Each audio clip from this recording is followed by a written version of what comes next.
So this is a handout we made that has our tips for reading and like improving your reading habits. So the first one is borrow reading time from something else that's less important, which is basically like we give time from our days to stuff like scrolling on social media for 2 hours or like watching a movie you already watched. Instead of doing all of those things, you can like borrow 15 minutes from your day to just commit to reading.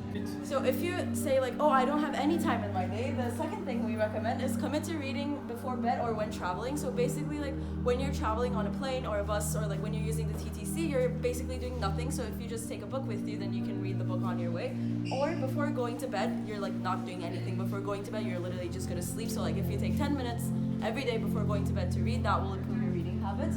And the third one is share what you read. Just like watching a TV show with your friend, it's really fun. Like you interact with people, you can share your ideas, so that will like increase your ability to enhance and like increase your comprehension and also make reading more fun. And the fourth one is the kind of like the same, read with a friend, so you can read the same book together, you can read different books together. If you have someone committing to the same thing as you, just like going to the gym, then your reading habits. So this handout represents another form of literature, which is the shortest horror story. It shows the impact of the words because there are like literally 2 sentences, but we still get scared and get the message behind it. So this handout aim is to promote bookstores because also people buy books from Indigo or other shops and they're too expensive. But this bookstore actually sells second-hand books, which is cheap. So this handout promotes to the students that buying second-hand books is cheaper and also makes a lot of much more sense because you buy cheap books and you can't find it in Indigo that are very expensive. And its location is in Osvalanya. We created this handout so that students can buy books, engage with the literature more. So we made this handout so that people can have an option to read humorous books and educate people with the literature, which creates an environment where students have options from the handout and be able to learn about books which they don't know. So the hands represent the themes in the book, which are humorous, sensibility, complicated relationships, and big adventure. So this quote represents the theme of the book, which is humor.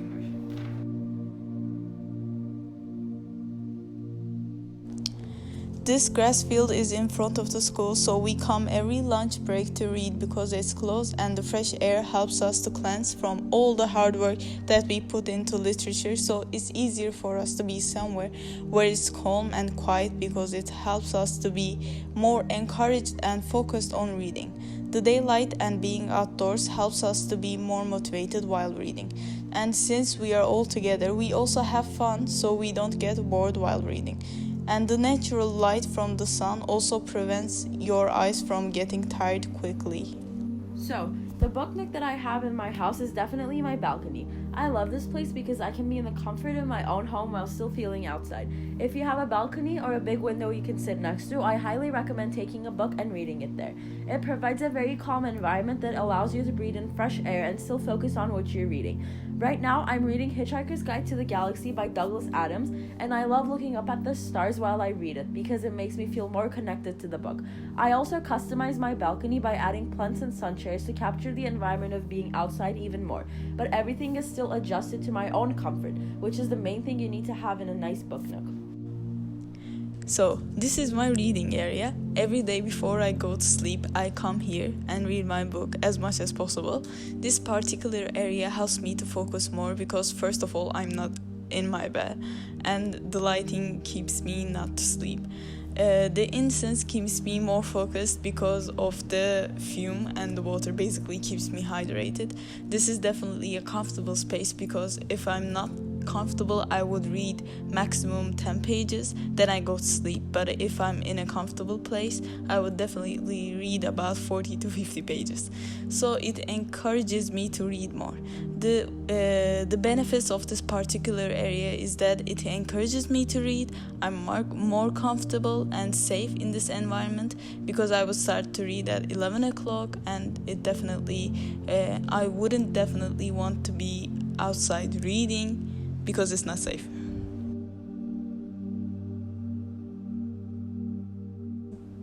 This bookstore is called ABC Books. It's on 662 Yonge Street. We choose this bookstore because it has a very accessible location right downtown, and the majority of the books are secondhand. You can sell your own books and old records to the bookstore and buy other books for really cheap prices. It also has a variety of books. So the second place that we went to is called BMV Bookstore. It's located very close to Spadina Station. We chose this bookstore because it has a huge selection of books and the prices are generally cheap. It is known for selling first-hand books and records for second-hand prices. However, there's also a wide selection of books that are actually second-hand for only $1 each. It is a great opportunity for people who want to start reading but don't have a huge budget to buy everything that they want. Both these bookstores show the importance of independent bookstores, which is that they appreciate literature for what it is. Places like Indigo commercialize books and they care more about money rather than the main purpose of literature, being accessible to everyone so we can all gain wisdom. Independent bookstores are further away from capitalistic approaches to literature, and that's why they need to be preserved, and that's why we need to have more independent bookstores.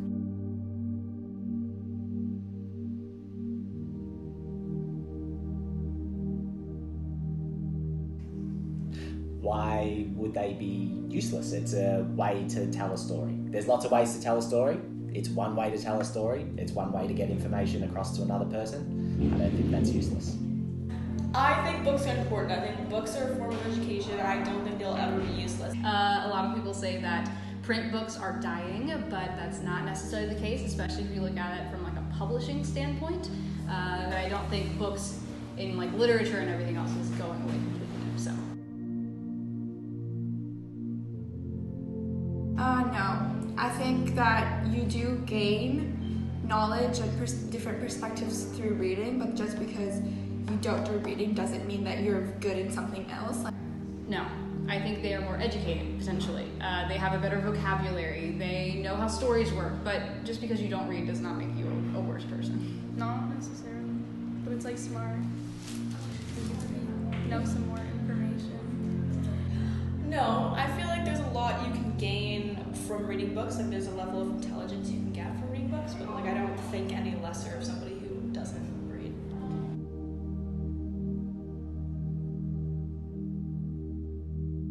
I think graphic novels count as reading. I think anytime you're reading words, it counts as reading. And that's one form of it. Whether there's pictures or not doesn't necessarily diminish its value.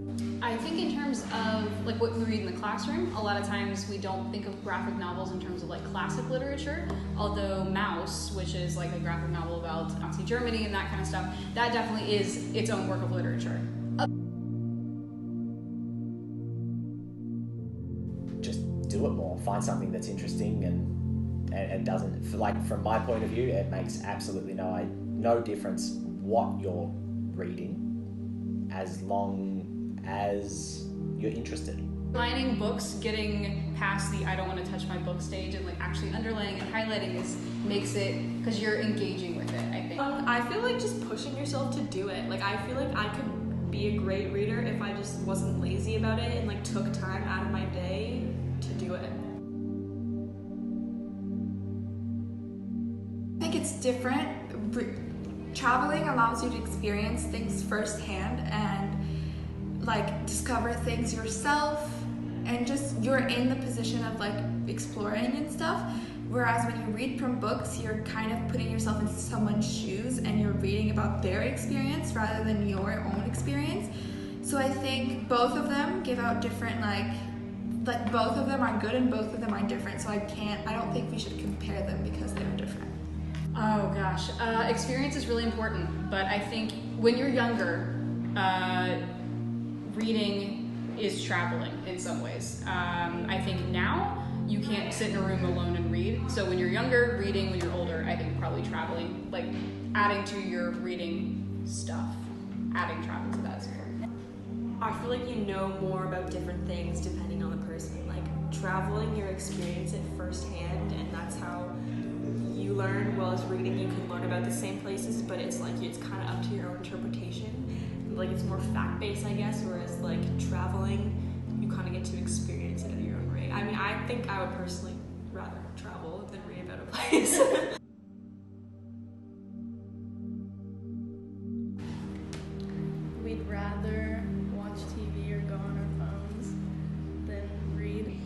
I asked this question in my Rijderskraft class and a few of my English classes, and everyone says like, oh, I don't read anymore, which is so sad. I hate it. I think children do read. Maybe they don't read as much as adults would like them to, but I don't think, I'm not convinced that people don't read in general. So I think they have a problem with reading because I think like English class and the idea of being pushed to read like stupid books, or not necessarily stupid books, but just like boring books that like with a bad teacher, like they're just not interesting, and then it creates this stigma in your head that like, ugh, English reading, right? So sometimes that makes them get used to like the phone. Every time they start crying, the first thing they do is they ask, can I have your phone? So I think that's a big problem, is that we're making our kids get used to the phones and the iPads and the laptops and the TV shows, rather than when you see your kid crying, like sitting down with them, talking to them, cuddling them, like reading books with them. They just want to, just get them quiet and sleeping in like 2.5 seconds. Like, you have to read your assignments and like schoolwork, so like you have to know how to read.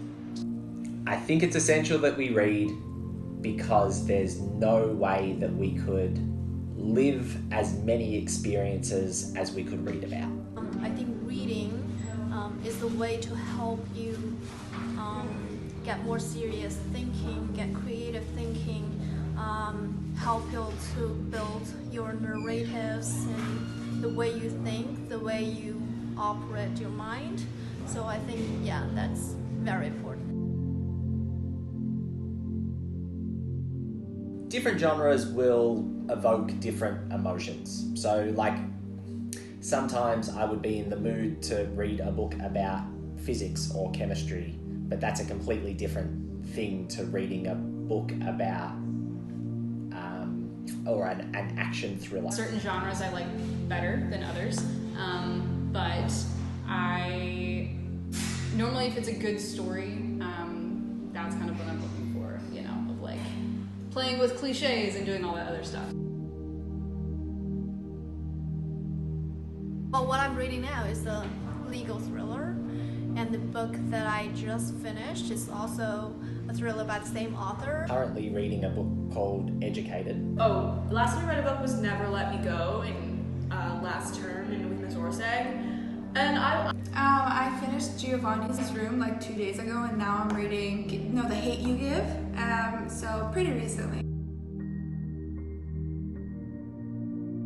So basically, I read every day when I'm on subway station, so it's a good time to kill some time and to get refreshed in the morning. I say pretty well. I read almost every day, especially since like technology allows you to read on your phone. So then wherever I am, I often like find myself reading a book rather than scrolling on Instagram.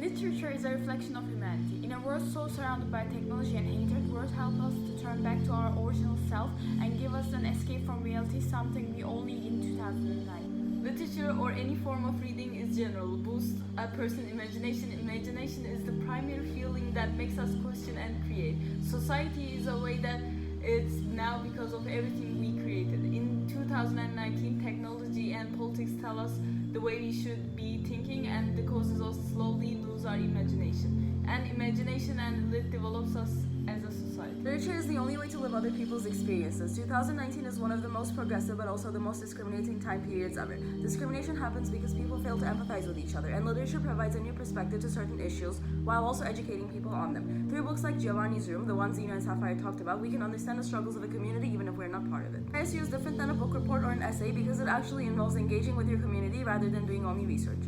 With all the handout we made and our physical action, we were able to demonstrate the importance of reading through our own experiences, not just a collection.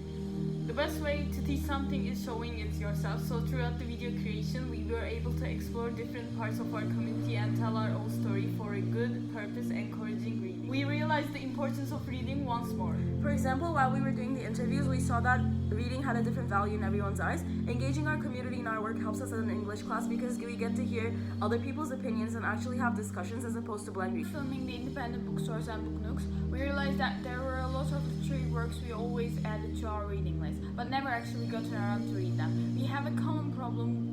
We all stopped reading around middle school, and this project inspired us to read again, and this is the biggest thing we learned.